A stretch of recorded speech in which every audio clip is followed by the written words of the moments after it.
Hello, Coconut Creek family. I'm Yvonne Lopez, and I'm here with the guy with the southern accent, Scott Leamon from the police department. He's the PIO.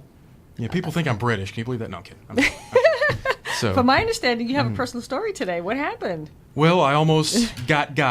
What as happened? I like to say, and that's when you get got is when somebody steals things out of your bank account without you or your credit card. Steals your identity. It's identity theft. Right. So recently, the wife was going shopping, not in the creek. Sorry, but. She has to shop in I the keep creek. Telling her. That's why it I happened. know. She I didn't keep shop telling in the creek. So she goes to pay for something. It declines the card. She's like, why is it declining the card? And it turns out that somebody had basically tried to max out by cash out our credit card. They tried to take a bunch of cash. Was it a out of one of store, the like credit a cards. specific store? Or It was a it specific store. Okay. Yeah, store. So she caught it there. Is now getting a hold of you. A credit card number, a whole new card, all that. But it just goes back to why I always tell people we need to check these things almost daily nowadays. Wow. I try to get in the habit myself of at least looking at my bank account every morning, and just trying to make it a really good habit because you can catch little things. Now, this person, whoever tried to do this to us, was greedy. Normally, how do you know? Well, the bad guys normally you're going to miss $8,500, Right, right? I right. don't care who you are, Right. even when you're making my kind of money. Right, I'm just right. kidding, I'm joking. A high But roller that's your like line me, of credit. So you had a line of credit at a particular store. Yeah. Okay. So you're going to miss $8,500. Right. When it's happened to me before, I bought 4 pairs of jeans from a store in New York City. Now I've never been to New York City. I love jeans. Don't get me wrong. And they probably were very nice. They probably were. Yeah, but they were $20 pairs of jeans, which Okay. is a little weird anyway. Because that's it's true. love to find $20 pairs of jeans Right. from New York City. So what the bad guys there are counting on are you not really missing that money. Who's going to I might can just kind of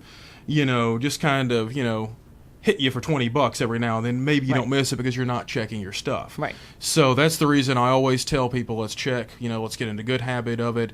I've even got it set up on my phone of any time that I do something on my debit card that goes over $1, I get a text message. That's awesome. So most of the banks will have that available to you.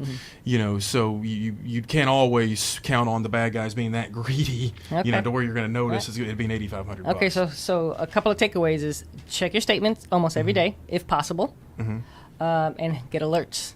Yes, yeah.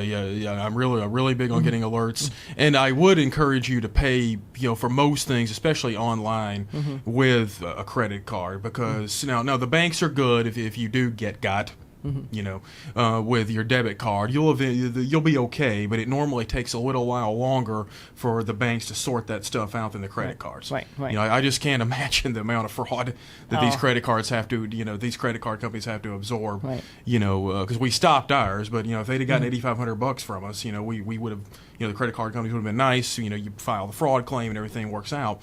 But you can just imagine, if that happens. Several times. And it goes back to where, when you see these big, you see, this big company, they stole 3 million credit card numbers from it. And I get people that'll say, I've been checking the last week, I'm fine. But that's not long enough to check, because what happens if they come up to your name a month later? Right? I would submit to you that if you steal 3 million credit card numbers, it's going to be a while before they get to your name, right? And the last time, I don't think we've ever changed this account number for this particular company because we never had this happen yet. Correct. So it all goes back. I haven't changed my bank account number since 2003. Right. Okay, so we have a lot of things then to learn and things to keep in mind. So thank you again. And by the way, very nice tie. Oh, thank you. I actually picked this out myself. Very nice. Amazingly, right? It works. Yeah. So right. that's probably the breaking news of this whole thing. Until next time, Creek.